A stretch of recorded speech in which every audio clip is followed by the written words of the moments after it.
Hello everyone and welcome back to the channel. So आज हम circular motion का lecture 2 record कर रहे हैं। जिसने लेक्चर 1 नहीं देखा वो जाके चैनल पे चेक कर सकता है, उसे देख के ही आगे का ये समझ आएगा।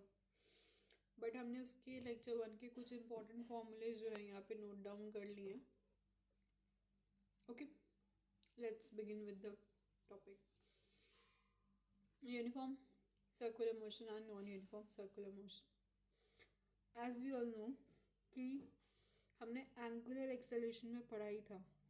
क्या पढ़ा था? Rate of change of angular velocity, कि अगर हमारा ओमेगा कांस्टेंट होता है तो हम जो अल्फा लेते हैं वो ज़ीरो के इक्वल होता है। ये दो बातें वहीं से लिखी हुई हैं, ठीक है। ये पढ़ा था हमने। अब वही क्या है, यूनिफॉर्म सर्कुलर मोशन का टाइप है। अब क्या होता है, अब ये भी कांस्टेंट है, ये भी कांस्टेंट है, तो ये कांस्टेंट है तो आपकी वेलोसिटी भी कांस्टेंट, स्पीड भी कांस्टेंट। अगर आपकी हर चीज़ें यहाँ पे कांस्टेंट आ रही हैं, that means it is in a uniform circular motion. If it is not, then it is non uniform. Now see, अगर फैन चल रहे हैं, फैन एक कांस्टेंट स्पीड कांस्टेंट वेलोसिटी से जाता है, सो वो क्या है, यूनिफॉर्म। और मैंने कहा कार का व्हील जो है, कार क्या करते हैं, कभी एक्सेलरेट करती है कभी रिटार्ड करती है, तो नॉन यूनिफॉर्म। अगर वो कांस्टेंट स्पीड से चल रहे हैं, अगेन यूनिफॉर्म, ठीक है। अगर मैंने कहा कि प्लैनेट्स जो हैं वो रिवॉल्व कर रहे हैं अराउंड सन, सो वो कौन सा पाथ होगा, वो कौन सा होगा, uniform non uniform? You all will say uniform. No, वो क्या है, इलिप्टिकल पाथ शो करता है, सो वो उस केस में आएगा, डिफरेंट केस है उसका। नाउ अब अल्फ़ा ज़ीरो, तो आपका जो ये है, ये क्या है, टेंजेंशियल एक्सेलरेशन पढ़ाया था लेक्चर 1 में, वो भी क्या हो जाएगा, ज़ीरो हो जाएगा। अब ये ज़ीरो है तो आपका सेंट्रीपिटल जो एक्सेलरेशन होगा वो नॉट इक्वल टू ज़ीरो होएगा।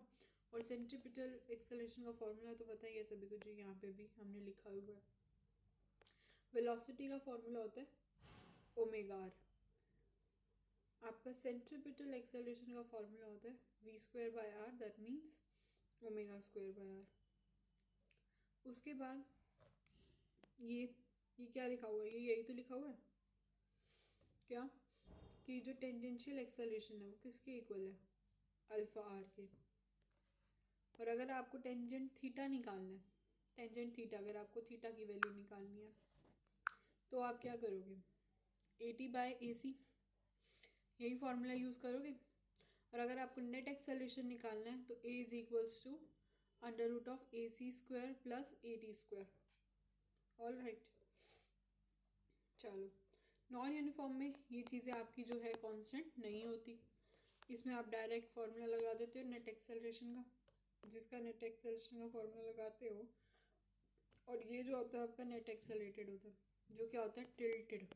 क्या होता है, टिल्टेड। नेट एक्सेलरेशन इस केस में टिल्टेड होता है, ठीक है। चलो आगे बढ़ते हैं। Acceleration in uniform circular motion, velocity जो है वो क्या जा रही है, यहाँ से यहाँ से यहाँ से यहाँ से चेंज हो रही है सारी डायरेक्शन में। स्पीड कांस्टेंट है, स्पीड कांस्टेंट है, वेलोसिटी जो है कांस्टेंट नहीं है, ठीक है। तो यही चीज़ पढ़ा था ना, कि अगर स्पीड कांस्टेंट है तो कोई बात नहीं, वेलोसिटी नहीं है तो कोई बात नहीं, या वाइस वर्सा जो भी कर लो। अब AC जो है यहाँ पे कांस्टेंट है, मीन सेंट्रीपिटल एक्सेलरेशन कांस्टेंट है, तो वी स्क्वायर बाय आर, यही जो फॉर्मूला होता है मैग्नीट्यूड ऑफ एक्सेलरेशन को बताता है, और ये जो है वो कांस्टेंट के इक्वल नहीं होगा अगर इसका आपने वेक्टर ले लिया, ठीक है। नॉर्मल लोगे कांस्टेंट है, वेक्टर लोगे तो कांस्टेंट नहीं है। अब आगे, इन UCM the speed and the magnitude of acceleration remain constant. अब क्या होता है, जो स्पीड और मैग्नीट्यूड होता है एक्सेलरेशन का, वो हमेशा UCM के अंदर क्या रहता है, कांस्टेंट।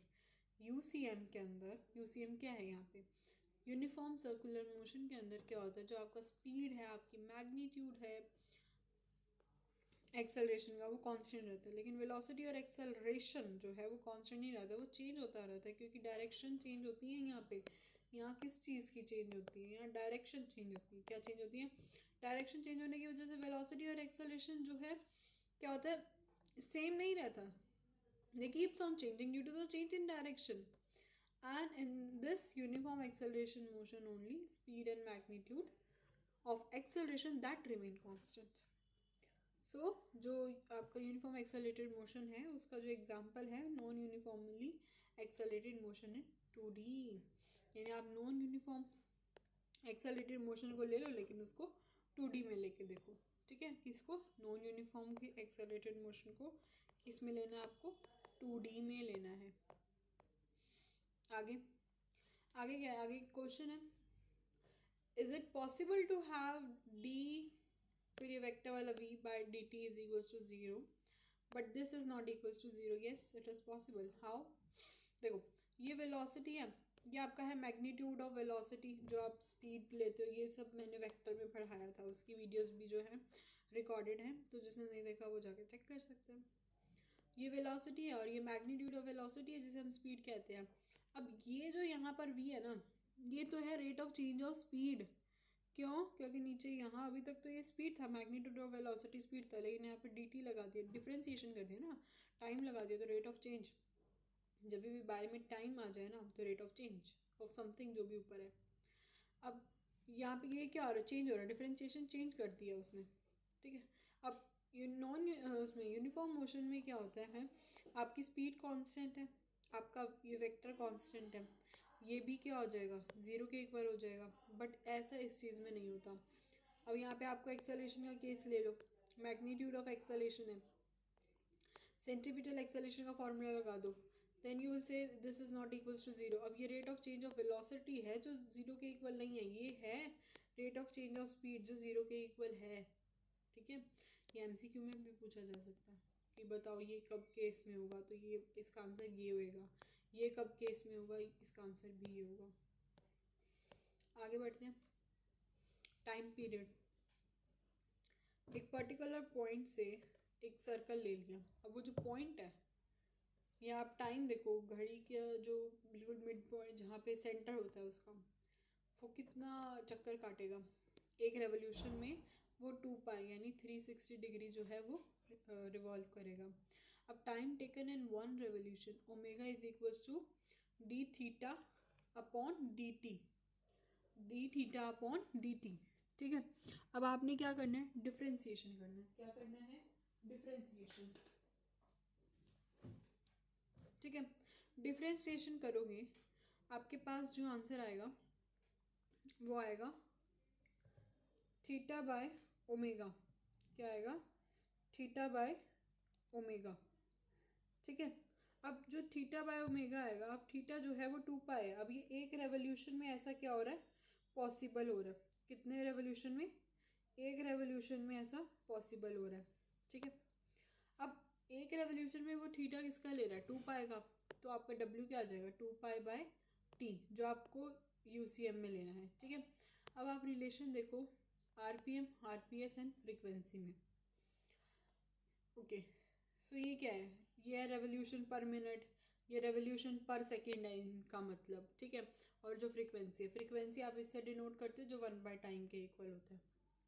उसके बाद आप इसे ऐसे भी लिख सकते हो, उसके बाद आप ऐसे भी लिख सकते हो, ओमेगा इज इक्वल्स टू 2 पाई/t, जिसे आप 2 पाई/ फ्रीक्वेंसी भी लिख सकते हो।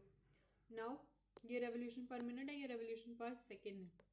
अब ये आपने इसको इक्वेट कर दिया, इसे इसके इक्वल रख दिया। ये पर सेकेंड है या आप मिनट में ले, पर मिनट है, तो आपने उसे 60 सेकेंड में करा, और ये तो सेकेंड में है ही सही। और फ्रीक्वेंसी भी आपने किस, फ्रीक्वेंसी होती किस में है?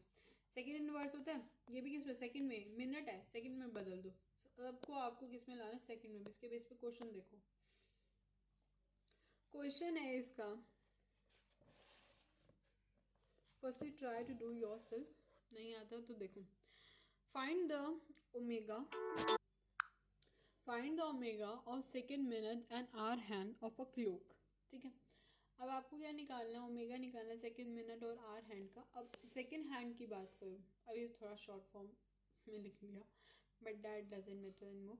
चलो, तो इसका जो फॉर्मूला अभी हमने यहाँ पे पढ़ा, क्या होता है फॉर्मूला, ये रहा फॉर्मूला, 2π/t।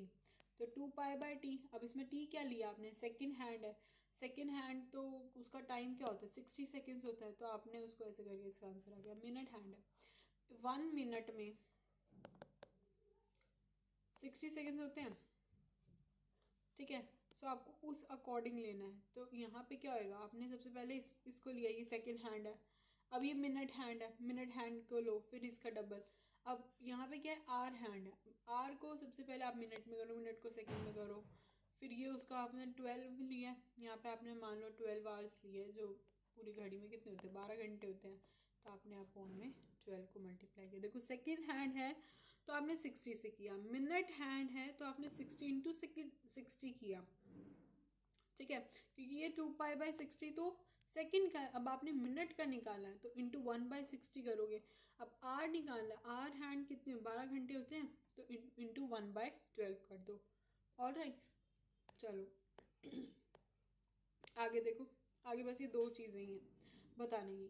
अगर जो दो आपके पास कोई भी बॉल्स हैं, वो घूमती जा रही है, घूमती जा रही है, घूमती जा रही है, मतलब एक इस पाथ पे घूम रही है, एक इस पाथ पे घूम रही है, if they complete their circular motion together, तो उनका टाइम सेम होगा।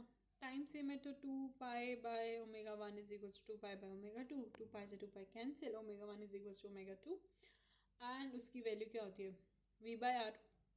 तो v1/r1 is equals to v2/r2, बस यहाँ पे रिलेशन ले लो, v1/v2 is equals to r1/r2। Now एक ऐसी रिजिड बॉडी है जिसके पास ओमेगा है सारे पॉइंट्स का, अब v is equals to omega R है। अब जैसे कि हम जितना इस पॉइंट से दूर जाते जाएंगे उतना हमारा ये बढ़ता जाएगा, हम जितना इधर से भी दूर जा रहे हैं तो भी ये देखो ये क्या हो रहा है, बढ़ता जा रहा है। v is equals to omega as omega जो कांस्टेंट है, और v बढ़ेगा तो इसका r भी जो है यहाँ से बढ़ता जाएगा, ठीक है। So this was all about lecture 2। Stay tuned for lecture 3.